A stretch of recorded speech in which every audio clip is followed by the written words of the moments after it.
नमस्कार साथियों, स्वागत है आप सभी का हमारे YouTube चैनल एकलव्य पीसीएस में। और जैसा कि आप लोगों को पता है कि हमारे यहाँ पर आधुनिक भारत की विधिवत श्रृंखला चल रही है और इसी क्रम में आज हम लेकर के आए हैं आधुनिक भारत का अगला टॉपिक। इससे पहले जो है हमने पढ़ रखा था क्रिप्स मिशन का भारत आगमन, क्रिप्स मिशन की शर्तें क्या थी, उनकी घोषणाएं क्या थी, ये सारी चीज़ें हमने पढ़ रखी थी। और आज हम पढ़ने वाले हैं क्रिप्स मिशन के आगे की जो अगली महत्वपूर्ण घटना है वो है विद्यार्थियों भारत छोड़ो आंदोलन। तो आज हम पढ़ने वाले हैं क्विट इंडिया मूवमेंट, भारत छोड़ो आंदोलन की आज हम विस्तृत चर्चा करेंगे। और अगर हम देखें कि इससे पहले की क्लास में हमने क्या पढ़ा था, तो इससे पहले की क्लास में विद्यार्थियों हमने पढ़ा था क्रिप्स मिशन का भारत में आगमन मार्च 1942 में। मार्च 1942 में भारत में आगमन होता है क्रिप्स मिशन का। अगर आपने वो वीडियो नहीं देखा है तो ऊपर आई बटन में लिंक आ रहा होगा, वहां पर क्लिक करके आप उस वीडियो को देख लीजिए। क्योंकि मैं कई बार कह चुका हूं, इतिहास जो है विद्यार्थियों ये जुड़ी हुई घटनाओं का व्यवस्थित क्रम है। तो अगर आपने पहले की घटनाओं को नहीं पढ़ा है तो फिर आप इस घटना को डायरेक्टली समझ पाने में असमर्थ हो जाएंगे।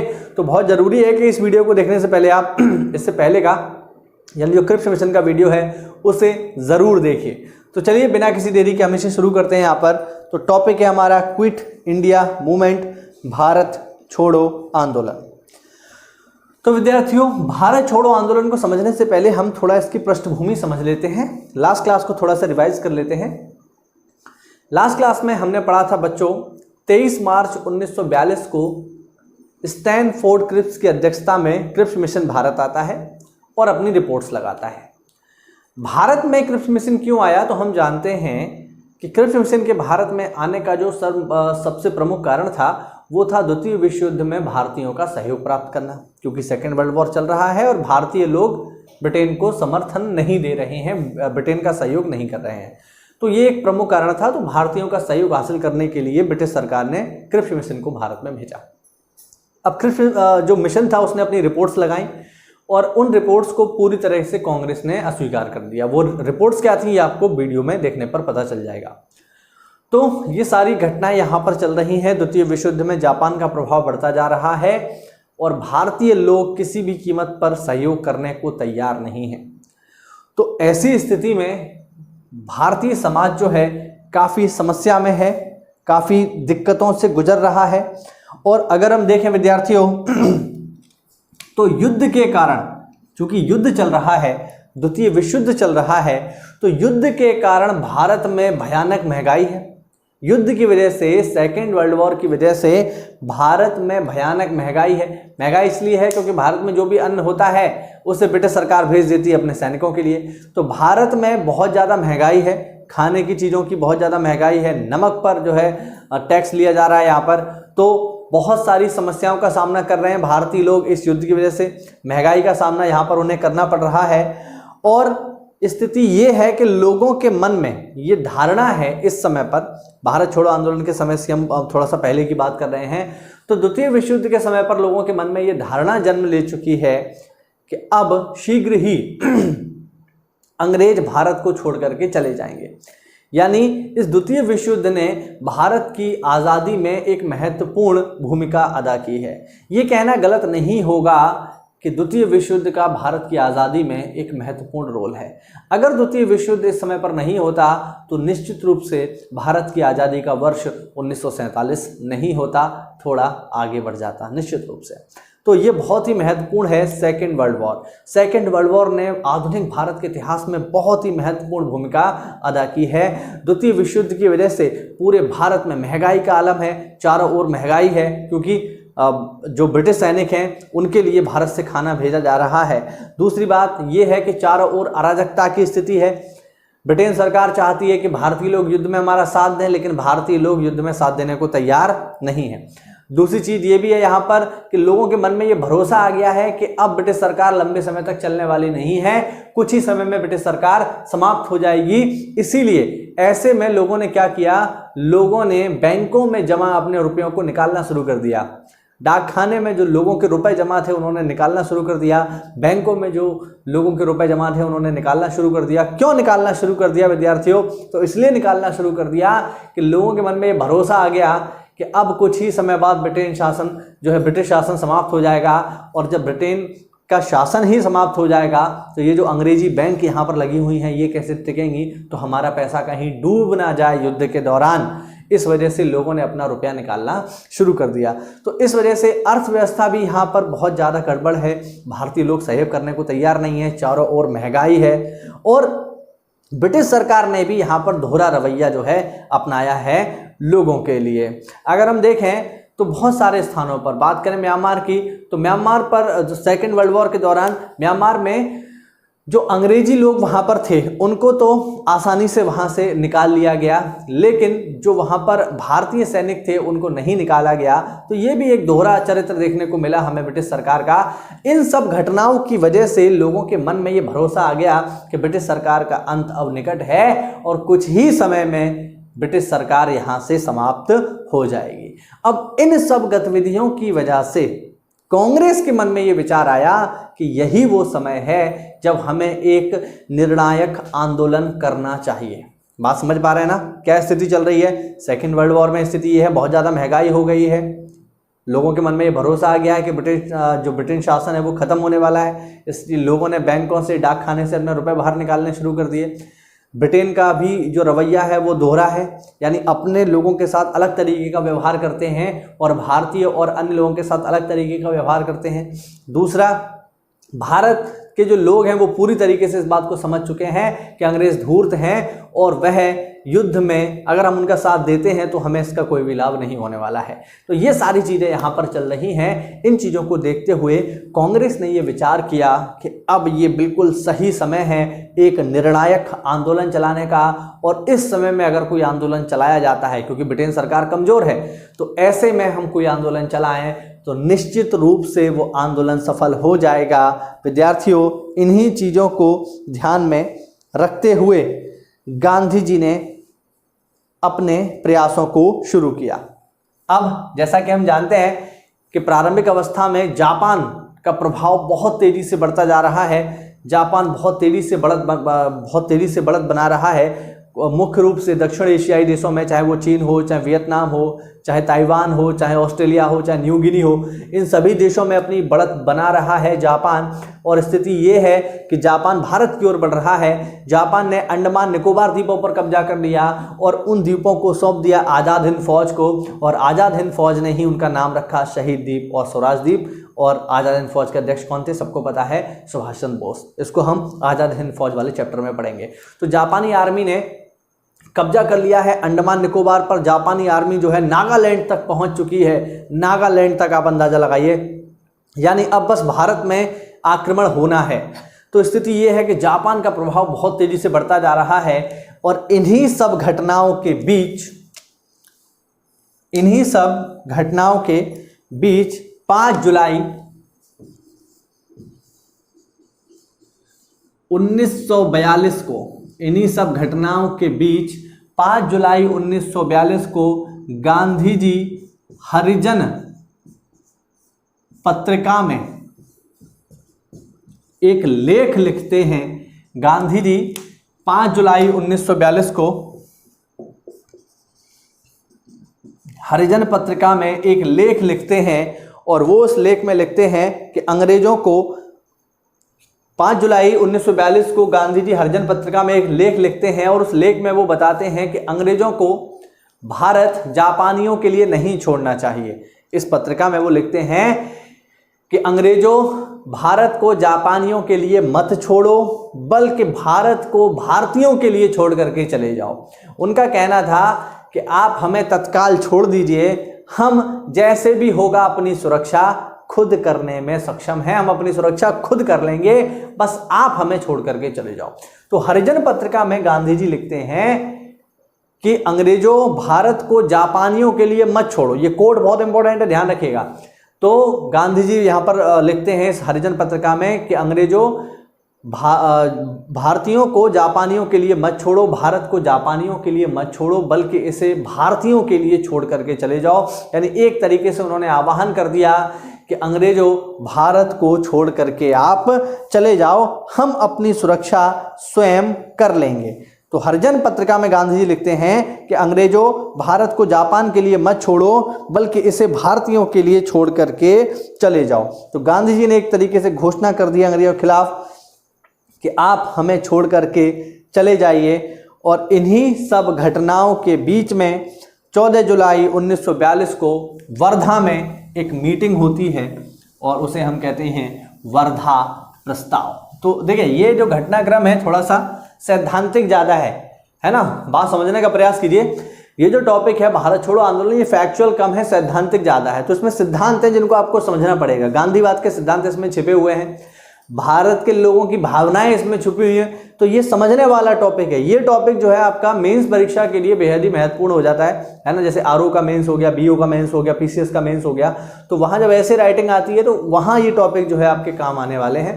ठीक है, प्रारंभिक परीक्षा की दृष्टि से देखा जाए तो उसमें फैक्ट जो है कम है, सिद्धांत ज्यादा छुपे हुए हैं, तो उनको आपको समझना है, तभी आप आधुनिक भारत पर अपनी पकड़ मजबूत बना पाएंगे। तो बेसिकली यहाँ पर क्या हो रहा है कि गांधी जी इस बात के लिए बिल्कुल तैयार हैं कि अंग्रेजों को हमें छोड़ देना चाहिए, हम अपनी सुरक्षा स्वयं कर लेंगे, जैसे भी होगा हम अपनी सुरक्षा कर लेंगे, लेकिन अब हम अंग्रेजों के भरोसे नहीं रह सकते। और इसी बीच होती है विद्यार्थियों वर्धा में एक मीटिंग जिसको कहते हैं वर्धा प्रस्ताव। विद्यार्थियों वर्धा प्रस्ताव आया है 14 जुलाई 1942 को। अब क्या है वर्धा प्रस्ताव? तो कांग्रेस कार्य समिति की वर्धा में एक मीटिंग होती है। कांग्रेस कार्य समिति की, जो कांग्रेस कार्य समिति है जिसे हम कहते हैं कांग्रेस वर्किंग कमेटी, इसे कहा जाता है CWC, Congress working committee, Hindi में कांग्रेस कार्य समिति।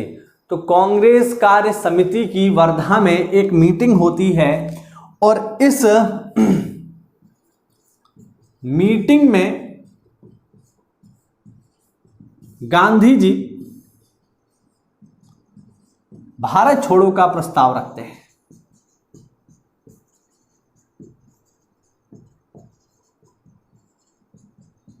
भारत छोड़ो आंदोलन का प्रस्ताव रखते हैं। बात समझ पा रहे हैं?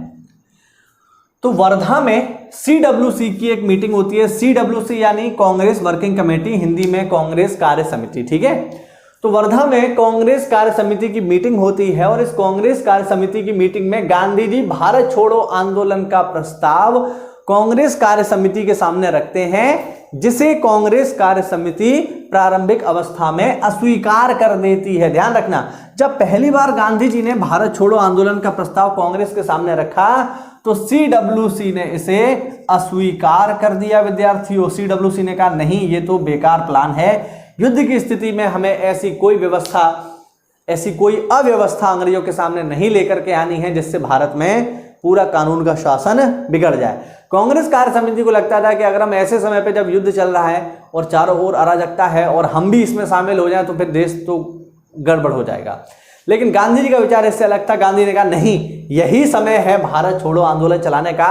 और जब कांग्रेस कार्य समिति ने भारत छोड़ो आंदोलन के प्रस्ताव को अस्वीकार कर दिया तो गांधी जी क्रोधित हो उठे, गांधी जी रुष्ट हो गए कांग्रेस से। उन्होंने कहा कि यदि कांग्रेस इस प्रस्ताव को स्वीकार नहीं करती है, उन्होंने सीधे सीधे धमकी दे दी कांग्रेस को। गांधी ने कहा कि यदि कांग्रेस इस भारत छोड़ो आंदोलन के प्रस्ताव को स्वीकार नहीं करती है तो मैं देश की बालू से ही कांग्रेस से बड़ा संगठन खड़ा कर दूंगा। यहां पर स्पष्ट रूप से आप देख पाएंगे कि कांग्रेस जो है वो गांधी जी पर आश्रित है, लेकिन गांधी जी कांग्रेस पर आश्रित नहीं है। उन्होंने साफ साफ कह दिया कि आपको ये स्वीकार करना ही पड़ेगा। तो या तो आप इस प्रस्ताव को स्वीकार करें और अगर आप स्वीकार नहीं करोगे तो मैं एक कांग्रेस से बड़ा संगठन शुरू कर दूंगा। उन्होंने साफ साफ कह दिया कि या तो इस प्रस्ताव को स्वीकार किया जाए, अन्यथा मैं देश की मिट्टी से, देश की बालू से ही कांग्रेस से बड़ा संगठन खड़ा कर दूंगा। ये स्पष्ट चेतावनी कांग्रेस के लिए गांधी जी ने दी। अब चूंकि गांधी जी किसी को चेतावनी दें तो फिर गतिरोध का तो प्रश्न उठता ही नहीं है। और अंत में वर्धा में कांग्रेस कार्य समिति ने इस प्रस्ताव को स्वीकार कर लिया। स्वीकार करना ही था। अब गांधी जी किसी को धमकी दे रहे हैं तो फिर कैसे चलेगा? मतलब आप सोच सकते हो, गांधी जी जैसा व्यक्ति कह रहा है कि या तो मेरी बात मानो अन्यथा फिर मैं अपना संगठन खड़ा करूंगा। और ये तो बच्चा बच्चा जानता था कि अगर गांधी जी किसी चीज़ का आह्वान कर दें तो फिर उस चीज़ को होने से कोई नहीं रोक सकता, क्योंकि गांधी जी केवल एकमात्र ऐसे नेता थे जिनकी कथनी और करनी में अंतर नहीं था। ये बात बिल्कुल फैक्ट है कि ऐसा नहीं है कि आजकल के जो नेता होते हैं वो कहते कुछ हैं और करते कुछ हैं। मतलब बहुत सारे नेता आप लोगों ने ऐसे देखे होंगे, लेकिन गांधी जी के साथ ऐसा नहीं था। गांधी जी जो कहते थे वो करते थे, यानी जो वो उपदेश दूसरों को देते थे वो पहले खुद पर लागू करते थे। ये उनके चरित्र की सबसे बड़ी विशेषता थी। तो इससे जुड़ी एक छोटी सी कहानी मैं आप लोगों को सुनाता हूँ कि गांधी जी किस तरीके से जो कहते थे वही करते थे। एक बार एक महिला अपने बच्चे को लेकर गांधी जी के पास आई और समस्या ये थी उस महिला की कि उस महिला का जो बच्चा था वो गुड़ बहुत खाता था, उसको गुड़ खाने की आदत थी। तो वो महिला बच्चे को गांधी जी के पास लेकर के आती है और गांधी से कहती है, महाराज आप इससे मना करो कि गुड़ ज़्यादा ना खाए, गुड़ ज़्यादा खाएगा दांत खराब हो जाएंगे, दांत सड़ जाएंगे, कैसे चलेगा। तो गांधी जी कहते हैं बिल्कुल मैं इस बच्चे को समझाऊंगा, लेकिन आज नहीं, आप इस बच्चे को मेरे पास अगले सप्ते लेकर के आइएगा, 7 दिन बाद लेकर के आइएगा, तब मैं उसको बेहतर ढंग से समझा पाऊंगा। महिला ने भी विचार किया कि शायद गांधी जी अभी व्यस्त हैं, कोई कार्य कर रहे हैं, इसलिए चलिए 7 दिन बाद आ जाते हैं। 7 दिन बाद वो महिला फिर से अपने बच्चे को गांधी जी के पास लेकर के आती है और फिर वही समस्या कि समझाइए इसे कि ये गुड़ बहुत खाता है, दांत खराब हो जाएंगे। तो गांधी जी उस बच्चे को बड़े प्यार से अपने पास बिठाते हैं, अपनी गोद में बिठाते हैं, उसके माथे पर सर पर हाथ फेरते हैं और बड़े प्यार से उसे समझाते हैं कि देखो बच्चे, गुड़ मत खाया करो, गुड़ खराब चीज़ होती है। मतलब वैसे खराब नहीं, सामान्य लो, सामान्य मात्रा में। अब आप ज़्यादा खाओगे तो वो आपको नुकसान देगी, आपके दांत खराब हो जाएंगे, और बड़ा प्यार से बच्चे को समझा देते हैं। तो महिला इस पर थोड़ा सा उसे अजीब लगता है और वो गांधी से एक सवाल पूछती है, कहती है गांधी जी ये जो चीज़ अभी आपने जो की है इसको आप 7 दिन पहले भी तो बोल सकते थे, बोलना ही तो था। भाई जो आपने मुझसे अभी, जो मेरे बच्चे से आपने अभी कहा है कि गुड़ मत खाओ, ये खराब चीज़ है, ये तो आप 7 दिन पहले भी बोल देते, तो 7 दिन क्यों इंतजार कराया। तो गांधी ने बड़ा ही सुंदर उत्तर दिया। गांधी ने कहा कि 7 दिन पहले तक तो मैं खुद ही बहुत ज़्यादा गुड़ खाता था, तो मैं इसको कैसे मना करता। तो ये देखिए, ये बहुत ही इंपॉर्टेंट चीज़ है कि जैसे वो, अब जब आप खुद ही कोई काम कर रहे हो तो दूसरे को कैसे मना कर सकते हो। तो गांधी ने साफ साफ कह दिया, जब मैं खुद ही इतना गुड़ खाता था तो मैं इसको कैसे मना करता। तो पहले गुड़ खाने की आदत मैंने छुटाई, जब मैं इस आदत से दूर हो गया तब मैंने दूसरे को सलाह दी। ये देखिए, ये एक महान नेता के जो है गुण होते हैं कि उनकी कथनी और करनी में अंतर नहीं था। ठीक है, टॉपिक पर वापस लौटते हैं। तो टॉपिक अभी गांधी जी ने साफ साफ कह दिया कि भैया या तो स्वीकार करो भारत छोड़ो आंदोलन का प्रस्ताव, अन्यथा फिर मैं नया संगठन खड़ा कर दूंगा कांग्रेस से बड़ा। तो अब तो इसमें किम कर्तव्य विमूढ़ वाली स्थिति आ गई कि अब क्या करें। तो कांग्रेस ने कहा चले ठीक है, हम इस प्रस्ताव को, हम इस भारत छोड़ो आंदोलन के प्रस्ताव को स्वीकार कर लेते हैं। और अंत में कांग्रेस कार्य समिति ने इस भारत छोड़ो आंदोलन के प्रस्ताव को स्वीकार कर लिया। ध्यान रखना, यही जो पूरी की पूरी कहानी है यही कहलाती है वर्धा प्रस्ताव। ध्यान रखिएगा विद्यार्थियों। तो अंत में कांग्रेस कार्य समिति ने भारत छोड़ो आंदोलन के प्रस्ताव को स्वीकार कर लिया। और वर्धा प्रस्ताव के स्वीकार होने के बाद, वर्धा प्रस्ताव में भारत छोड़ो आंदोलन के स्वीकार होने के बाद जो है कांग्रेस का अधिवेशन होता है बंबई में, जो बंबई का विशेष अधिवेशन था, जो कि हुआ 7 अगस्त 1942 को। तो आप हेडिंग डाल लीजिए, इसे मैं हटा देता हूँ, हेडिंग डाल लीजिए विद्यार्थियों। अगर किसी को स्क्रीनशॉट लेना है तो ले सकता है, वैसे इसमें कुछ खास ऐसा है नहीं। तो इसके बाद जो है विद्यार्थियों,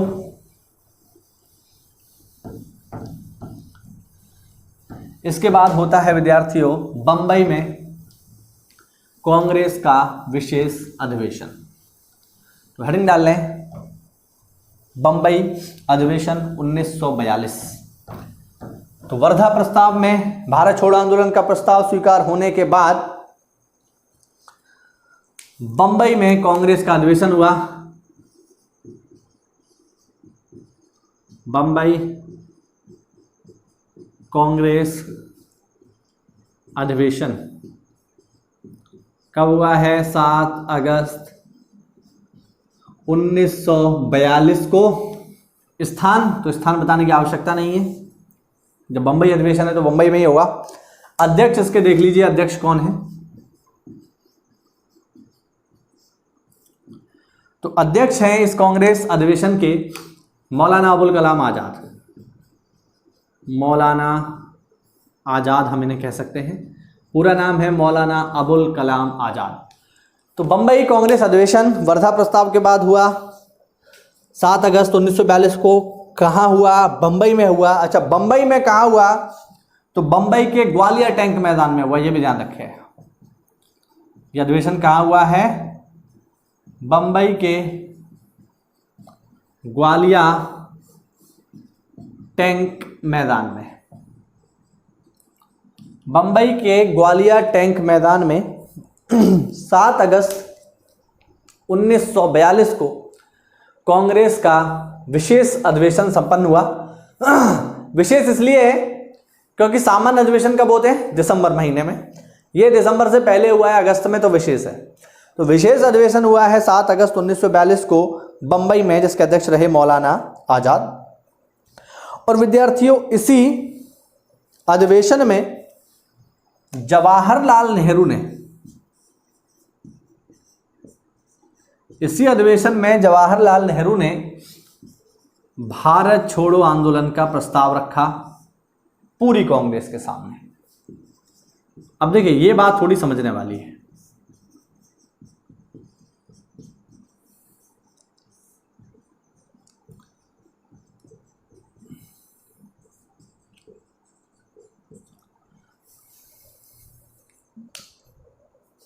अब देखिए, ये बात थोड़ी समझने वाली है। समझने वाली ये है कि ऑफिशियली अगर हम देखें तो देखो समझने वाली बात यह है कि सैद्धांतिक रूप से तो वर्धा प्रस्ताव में ही भारत छोड़ो आंदोलन का जो मांग थी, गांधी जी की जो प्रस्ताव था, उसे स्वीकार कर लिया गया था। लेकिन ऑफिशियली कागजी तौर पर बंबई कांग्रेस अधिवेशन में ही इसको जो है पास किया गया है ना। तो अगर सवाल पूछ ले कि बंबई कांग्रेस अधिवेशन में भारत छोड़ो आंदोलन का प्रस्ताव किसने रखा, तो इसका जवाब फिर महात्मा गांधी नहीं होगा, इसका जवाब होगा फिर जवाहरलाल नेहरू। ठीक है, इसका जवाब क्या होगा? जवाहरलाल नेहरू। लेकिन वर्धा प्रस्ताव में भारत छोड़ो आंदोलन का प्रस्ताव किसने रखा? तो महात्मा गांधी जी ने। तो जैसे सवाल पूछे वैसे जवाब दीजिएगा। तो बंबई कांग्रेस अधिवेशन में जवाहरलाल नेहरू ने भारत छोड़ो आंदोलन का प्रस्ताव कांग्रेस के सामने रखा, जिसको स्वीकार कर लिया गया। और स्वीकार तो कर ही लिया गया था वर्धा में ही, यहां तो बस एक फॉर्मेलिटी थी। तो इस अधिवेशन में भारत छोड़ो आंदोलन का प्रस्ताव जो कि नेहरू ने रखा, उसको स्वीकार कर लिया गया। और इसी अधिवेशन में गांधी जी ने भाषण दिया। इसी कांग्रेस अधिवेशन में गांधी जी ने ऐतिहासिक 70 मिनट का भाषण दिया। इसी कांग्रेस के अधिवेशन में गांधी जी ने 70 मिनट का ऐतिहासिक भाषण दिया। और इसी 70 मिनट के ऐतिहासिक भाषण में गांधी जी ने प्रसिद्ध नारा दिया, करो और मरो का। गांधी जी ने करो या मरो का नारा दिया, डू और डाई। इसी अधिवेशन में भाषण के दौरान गांधी जी ने करो या मरो का नारा दिया। इसी अधिवेशन में 70 मिनट के ऐतिहासिक भाषण के दौरान गांधी जी ने करो या मरो का नारा दिया, डू और डाई का नारा दिया। गांधी जी ने कहा कि अब या तो हम स्वतंत्रता की अंतिम लड़ाई लड़ते हुए स्वतंत्रता को प्राप्त ही कर लेंगे।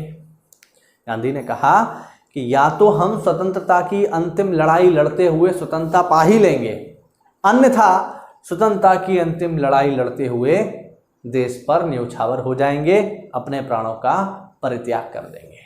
यानी या तो अब हमें आज़ादी मिल ही जाएगी या फिर हम सब मारे जाएंगे।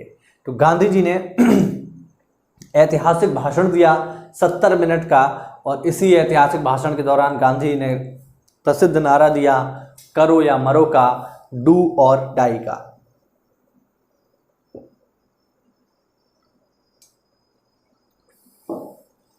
अब देखिए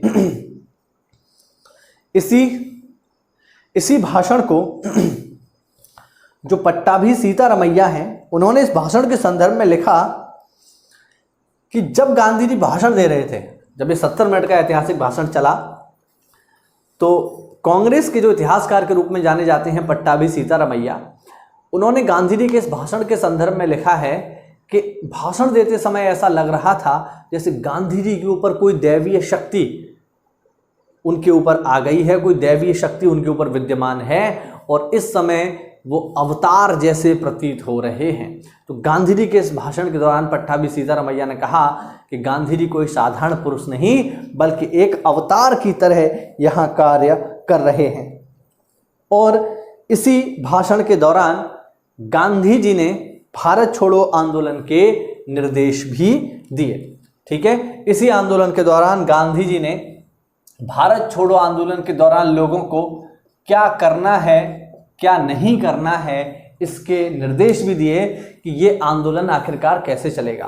भारत छोड़ो आंदोलन के दौरान आपको क्या क्या करना है, इन सब चीज़ों के इंस्ट्रक्शन दिए गांधी जी ने। अब वो इंस्ट्रक्शन क्या थे मैं आपको बता देता हूँ। इसी आंदोलन के दौरान गांधी जी ने कहा कि सरकारी कर्मचारी नौकरी ना छोड़ें, लेकिन यानी ये आंदोलन कैसे चलेगा, तो गांधी जी ने कहा कि सरकारी नौकरी ना छोड़े। गांधी जी ने कहा जो भी लोग सरकारी नौकरी कर रहे हैं वो सरकारी नौकरी ना छोड़ें, लेकिन कांग्रेस के प्रति निष्ठा की घोषणा करें।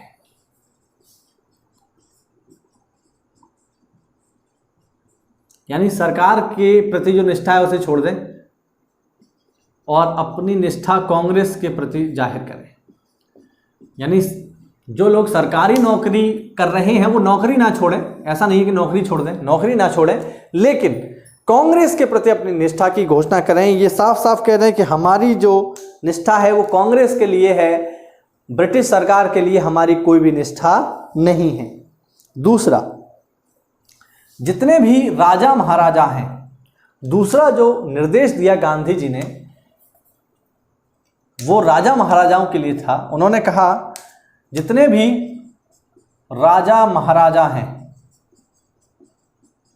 सभी राजा महाराजा जनता की प्रभुसत्ता स्वीकार करें।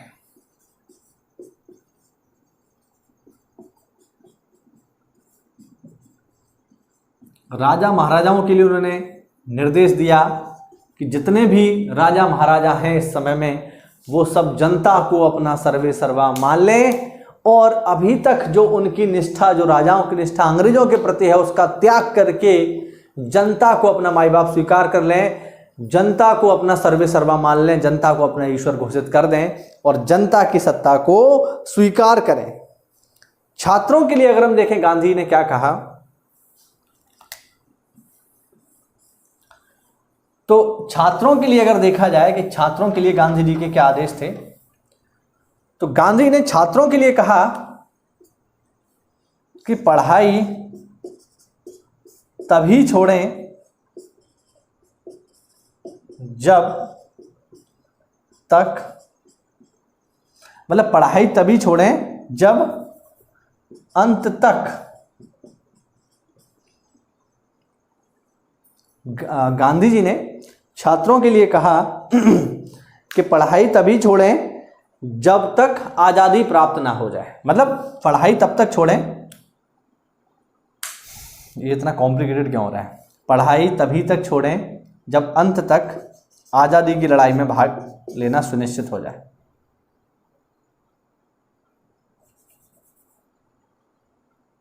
अरे यार इसे आप खुद ही लिखना, चलो ये ज़्यादा दिक्कत दे रहा है। तो बेसिकली ही पॉइंट इतना सा है कि गांधी ने छात्रों के लिए कहा कि पढ़ाई तभी छोड़ें जब अंत तक इस आंदोलन में आप शामिल रह सकें। यानी साफ साफ उन्होंने कह दिया कि ऐसा नहीं है कि पढ़ाई छोड़ दी अब फिर आपका मन कर रहा है कि नहीं मेरे को तो सरकारी नौकरी करनी है, मुझे तो तैयारी करनी है सरकारी नौकरी की, तो मैं तो फिर से पढ़ूंगा, ऐसा नहीं है।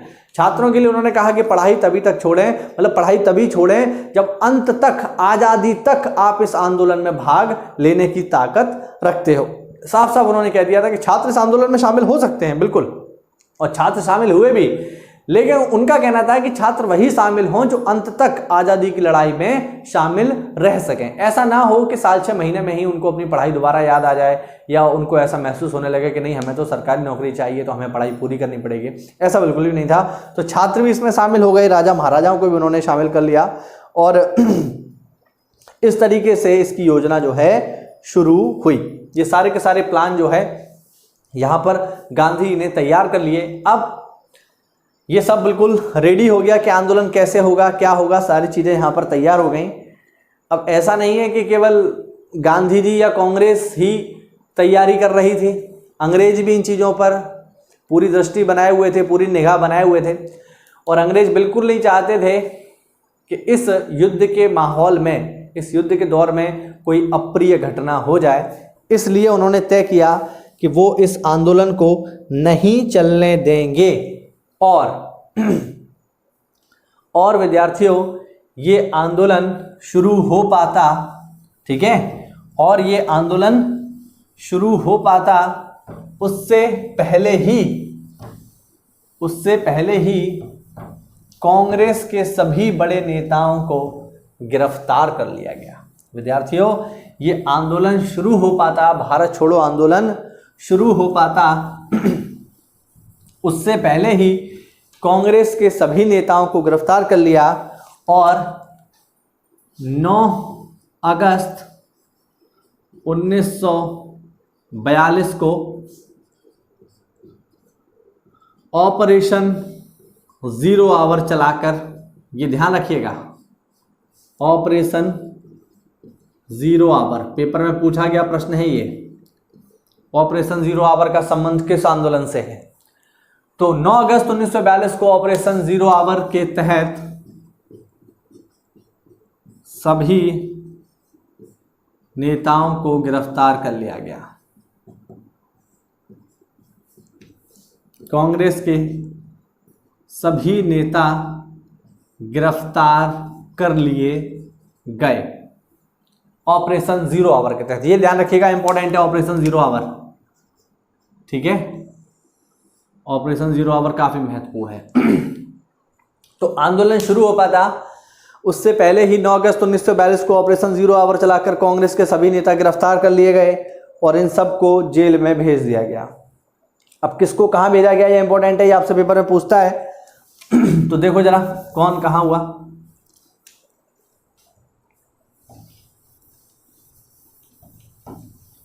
कौन सा नेता कहां गिरफ्तार हुआ, ये एग्जाम में पूछी जाने वाली बात है, आपको पता होनी चाहिए। तो देखते हैं भाई, गांधी जी कहां गिरफ्तार हुए। तो गांधी जी को गिरफ्तार करके पुणे के आगा खां पैलेस में रखा गया।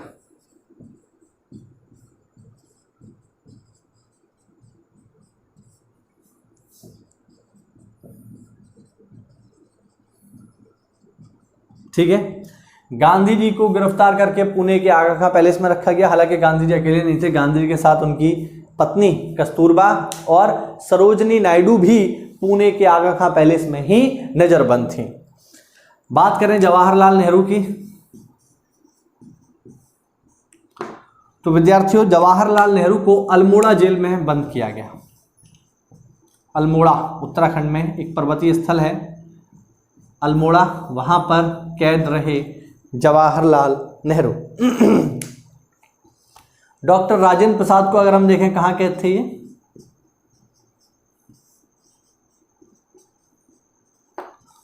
डॉक्टर राजेंद्र प्रसाद जो है पटना जेल में बंद थे, बिहार में।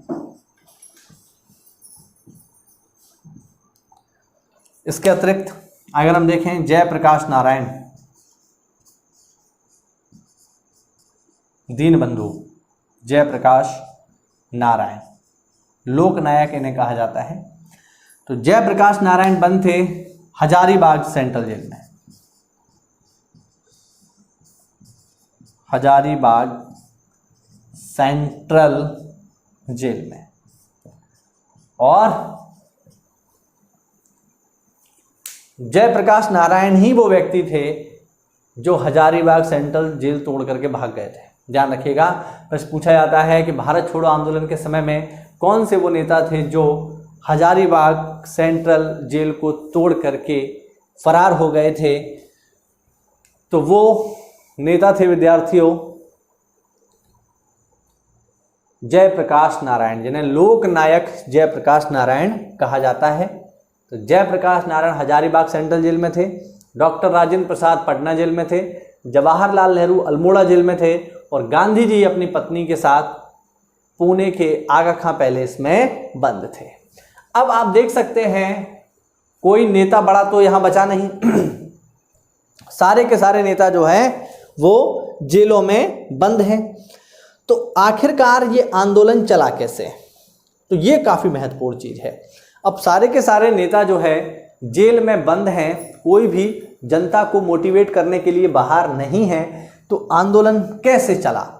तो विद्यार्थियों इस आंदोलन को स्वयं जनता ने चलाया, ये बहुत ही महत्वपूर्ण है। यानी ये एक स्वतः स्फूर्त आंदोलन था। इस आंदोलन का नेतृत्व किसी नेता ने नहीं किया, बल्कि इसका नेतृत्व स्वयं जनता ने ही किया। इनका कोई नेता नहीं था। भारत छोड़ो आंदोलन का कोई नेता नहीं। अगर कोई पूछे कि भारत छोड़ो आंदोलन किस नेता के नेतृत्व में चला, तो इसका जवाब कुछ भी नहीं है, क्योंकि सारे के सारे नेता तो जेलों में बंद हैं, तो नेतृत्व किसी ने नहीं किया इसका। ये एक स्वतः स्फूर्त आंदोलन था। और सबसे महत्वपूर्ण बात, इस आंदोलन को चलाने के लिए भारतीय इतिहास में पहली बार तकनीक का सहारा लिया गया, रेडियो का सहारा लिया गया। विद्यार्थियों बहुत ही इंपॉर्टेंट चीज है, इस आंदोलन को चलाने के लिए रेडियो का सहारा लिया गया। बहुत ही इंपॉर्टेंट प्रश्न पेपर में पूछा गया है। रेडियो का इस्तेमाल किया गया इस आंदोलन के दौरान। लोगों तक अपनी बात पहुंचाने के लिए, लोगों तक अपनी बात पहुंचाने के लिए रेडियो का इस्तेमाल किया गया इस आंदोलन के दौरान। काफी महत्वपूर्ण है किस आंदोलन के दौरान रेडियो का यूज किया गया, रेडियो का इस्तेमाल किया गया। तो वो आंदोलन है भारत छोड़ो आंदोलन। इस आंदोलन के दौरान रेडियो यूज किया हमारे क्रांतिकारियों ने, और रेडियो के माध्यम से, रेडियो प्रसारण के माध्यम से ये भाषण दिया करते थे छुप छुप करके, क्योंकि खुले में तो नहीं दे सकते, अंग्रेज गिरफ्तार कर लेंगे तुरंत। तो छुप छुप करके ये क्या करते थे, रेडियो स्टेशन से अपने प्रसारण किया करते थे और जनता तक मोटिवेशन वाली बातें पहुंचाया करते थे, जनता तक अपनी भावनाओं को पहुंचाया करते थे कि आप लोगों को अब क्या करना है, आंदोलन को किस तरीके से चलाना है। तो आम जनता तक जुड़ने के लिए पहली बार तकनीक का सहारा लिया गया, रेडियो का सहारा लिया गया। अब प्रश्न उठता है कि रेडियो प्रसारण की जिम्मेवारी सबसे पहले किसने संभाली? तो विद्यार्थियों इस रेडियो प्रसारण की जिम्मेवारी थी श्रीमती उषा मेहता के ऊपर। बहुत ही महत्वपूर्ण प्रश्न, रेडियो प्रसारण की जिम्मेवारी किसने उठाई? रेडियो प्रसारण की जिम्मेवारी उठाई उषा मेहता जी ने। उषा मेहता जी ने ही रेडियो प्रसारण शुरू किया था 14 अगस्त 1942 से। इसके अलावा एक व्यक्ति और भी थे जिनका नाम था बाबू भाई, वो भी जो है रेडियो में अक्सर करके आते रहते थे, और राम मनोहर लोहिया भी इसमें मुख्य रूप से शामिल थे। तो उषा मेहता सबसे महत्वपूर्ण नाम है रेडियो प्रसारण में। इसके अलावा बाबू भाई भी हैं, चलिए मैं लिख देता हूँ, बाबू भाई भी रेडियो प्रसारण में काम कर रहे थे। इसके अलावा राम मनोहर लोहिया, राम मनोहर लोहिया जी भी इसमें शामिल थे। तो ये सभी के सभी लोग जो है रेडियो के माध्यम से जनता तक अपनी आवाज़ पहुंचा रहे थे, और इसमें सबसे इंपॉर्टेंट नाम है श्रीमती उषा मेहता का। हालांकि ये बहुत लंबे समय तक नहीं चल पाया, अगस्त से लेकर नवंबर तक, तो तकरीबन 3 से 4 महीने तक ये रेडियो चला। उसके बाद इन सभी लोगों को गिरफ्तार कर लिया गया और इन्हें 4-4 वर्ष की कैद की सजा सुनाई गई। तो फिर भी काफ़ी महत्वपूर्ण बात है ये, इस आंदोलन के दौरान रेडियो का यूज़ हुआ। बहुत ही इंपॉर्टेंट प्रश्न है कि वह कौन सा आंदोलन था जिसमें रेडियो का इस्तेमाल किया गया। तो आप देख रहे हो सब लोग जो है जेल में हैं, सारी चीज़ें जो है बंद हैं, किस तरीके से आंदोलन किया जाए ये एक बड़ा प्रश्न है। तो लोगों ने रेडियो का जो है इस्तेमाल यहाँ पर किया। अब देखो स्पष्ट रूप से हम देख पा रहे हैं कोई नेता तो यहाँ है नहीं, तो जनता ने इस आंदोलन का नेतृत्व किया, जनता ने अपने तरीके से इस आंदोलन को चलाया। तो अब जनता अपने तरीके से चला रही है तो फिर जनता कुछ भी करती थी, मतलब कोई रोड मैप उनके पास ऐसा नहीं था, उन्हें जो अच्छा लगता था वो करते थे। तो इस दौरान बड़े पैमाने पर हिंसक घटनाएं हुई, जैसे जो उन्मादी भीड़ थी, जो क्रांतिकारियों की भीड़ थी, वो क्या करती थी, जितने भी सरकारी स्थल होते हैं उन पर हमला कर दिया करती थी। जैसे पुलिस स्टेशन हो गया, डाकघर हो गया, है ना, रेलवे स्टेशन मुख्य रूप से जो है टारगेट बनाए जाते थे, रेल की पटरियां उखाड़ दी जाती थी। यानी बड़े पैमाने पर हिंसक घटनाएं इस आंदोलन के दौरान हुई, क्योंकि कोई नेता नहीं था जो उन्हें गाइड कर सके। इसलिए उन्हें ये लगता था कि जब हम रेल की पटरियां उखाड़ रहे हैं, मतलब ये अंग्रेजों का नुकसान है, सीधी सी बात ये थी। तो वो अंग्रेजों का नुकसान अपने तरीके से कर रहे थे, सरकारी संपत्ति को नुकसान पहुंचाकर, सरकारी संपत्ति को नुकसान पहुंचाकर वो अपने विरोध को जाहिर कर रहे थे। इसलिए बड़े पैमाने पर हिंसक घटनाएं हुई। अब सारे नेता तो जेल में बंद हैं, लेकिन किसी ना किसी पर तो दोष लगाना है। इसलिए इन सभी हिंसक घटनाओं की जिम्मेवारी गांधी जी के ऊपर डाल दी गई। जितनी भी हिंसक घटनाएं हुई भारत छोड़ो आंदोलन के दौरान, उन सभी की जिम्मेवारी गांधी जी के ऊपर डाली गई। 13 फरवरी 1943 को 13 फरवरी 1943 को जितनी भी हिंसक घटनाएं हुई, उन सभी की जिम्मेवारी गांधी जी पर डाली गई।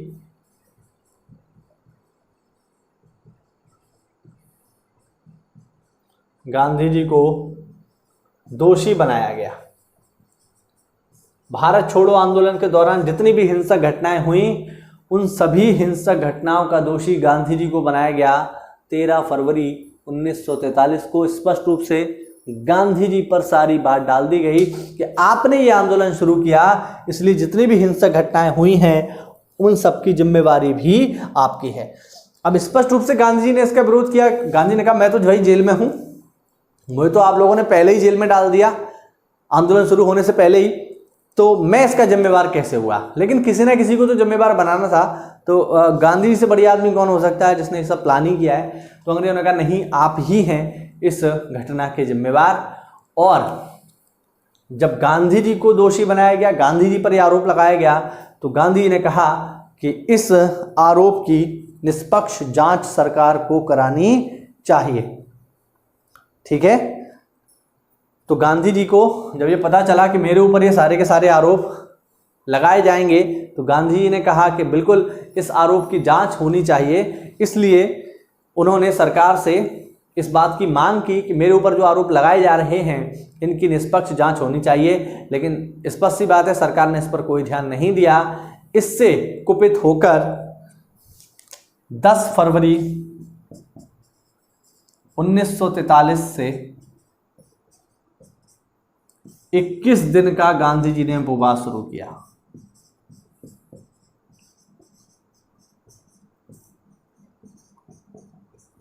ठीक है, बात समझ पा रहे हैं। 10 फरवरी 1943 से गांधी जी ने 21 दिन का उपवास शुरू किया। अब देखो, इस बात से कंफ्यूज मत होना कि सर अभी तो आपने बोला 13 फरवरी को तो दोषी बनाया गया, फिर गांधी ने 10 फरवरी से ही कैसे उपवास शुरू कर दिया। तो दोषी बनाया गया कागजों पर 13 फरवरी को, लेकिन इसकी सूचना बहुत पहले से ही गांधी जी को दे दी गई थी कि आप पर ये आरोप लगाए जाएंगे। इस बात को ध्यान रखिएगा, ठीक है। ऐसा नहीं है कि बिल्कुल डेट टू डेट आप चल रहे हो कि 13 फरवरी को आरोप लगा लेकिन गांधी जी जो है पहले से ही आंदोलन कर रहे हैं, तो ऐसा नहीं है। बेसिकली पॉइंट ये है कि 13 फरवरी को कागजों पर दोषी बनाया गया, लेकिन उसकी सूचना तो गांधी जी को पहले ही दे दी गई थी कि जो भी हिंसक घटनाएं हो रही हैं उसकी जिम्मेवारी आपकी है। तभी गांधी जी ने इसकी डिमांड की कि नहीं, इसकी मांग होनी चाहिए। और बिना मांग के ही, मतलब गांधी ने ये मांग की कि मेरे ऊपर जो भी आरोप लग रहे हैं उनकी जाँच होनी चाहिए, लेकिन बिना जाँच के ही गांधी जी को जब दोषी ठहरा दिया गया, तब गांधी जी ने जो है उपवास शुरू किया। ध्यान रखेंगे। तो बेसिकली 10 फरवरी 1943 से 21 दिन का उपवास गांधी जी ने शुरू किया पुणे के आगा खां पैलेस में। अब ये उपवास जो है काफ़ी महत्वपूर्ण है। उपवास विद्यार्थियों इसलिए महत्वपूर्ण है क्योंकि एक तो इस समय में गांधी जी की उम्र बहुत ज़्यादा है ना। अब आप मान के चलिए कि 66 साल के तो गांधी जी जो है दांडी यात्रा के समय ही थे।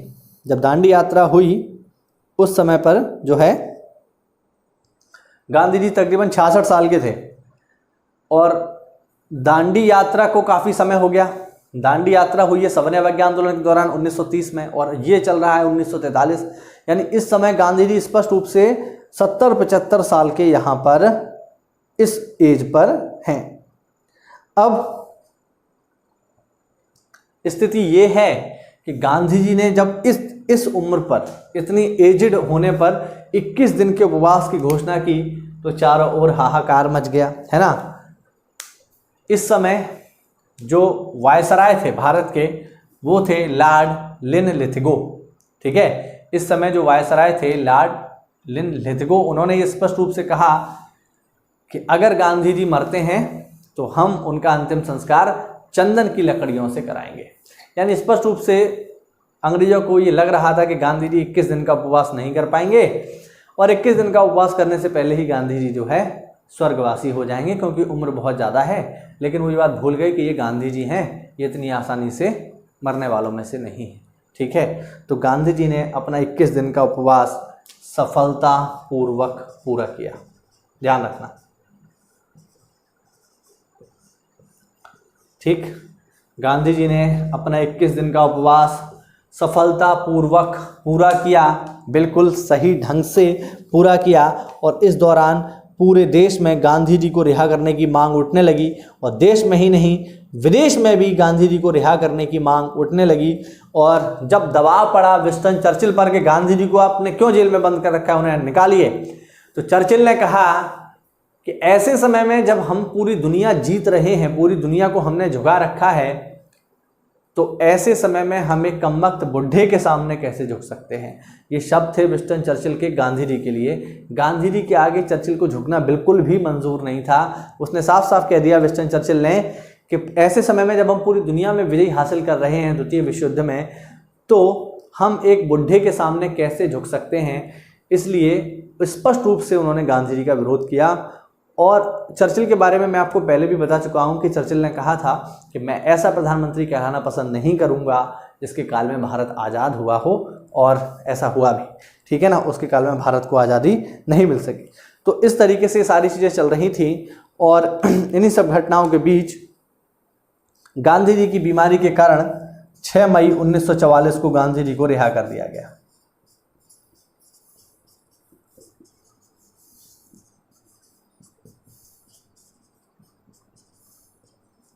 ठीक है, 6 मई 1944 को गांधी जी रिहा हो गए।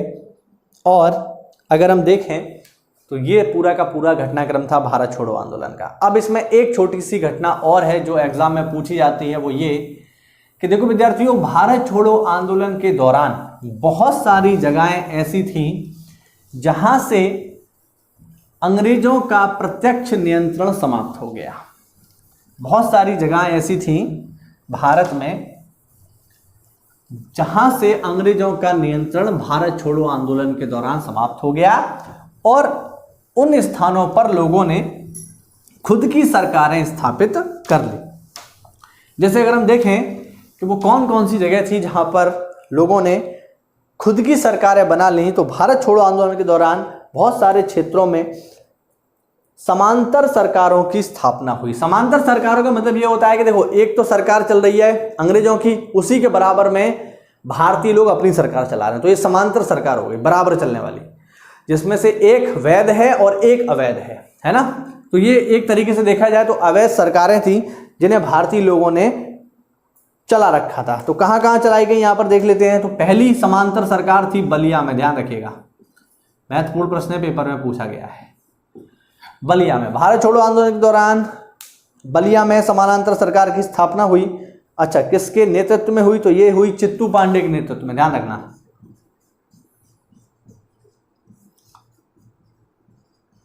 चित्तू पांडे के नेतृत्व में बलिया में समांतर सरकार, मैं यहां लिख देता हूं, समांतर सरकार, यानी इन इलाकों से अंग्रेजों का नियंत्रण खत्म हो गया और यहां भारतीय लोगों ने खुद की सरकार बना ली। यहां पर अंग्रेजों की सरकार नहीं थी, यहां पर अंग्रेजों के कानून नहीं चलते थे, भारतीय लोगों के कानून चलते थे।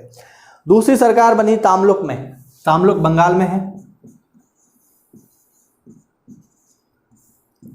ठीक। दूसरी सरकार बनी तामलुक में, और यहां की सरकार का नाम था जातीय सरकार, ध्यान रखना। यहां की सरकार का नाम क्या था, यहां की सरकार का नाम था जातीय सरकार। तीसरी समांतर सरकार बनी विद्यार्थियों सतारा में, ध्यान रखना, सतारा एमपी।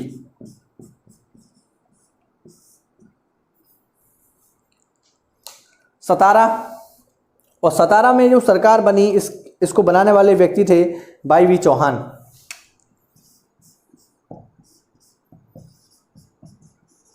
वाई.वी. चौहान ने 17 में अपनी सरकार बनाई, ठीक है।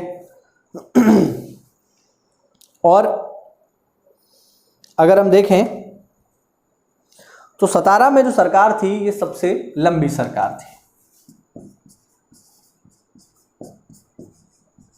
सबसे लंबे समय तक चलने वाली सरकार। ये पेपर में पूछा गया प्रश्न है।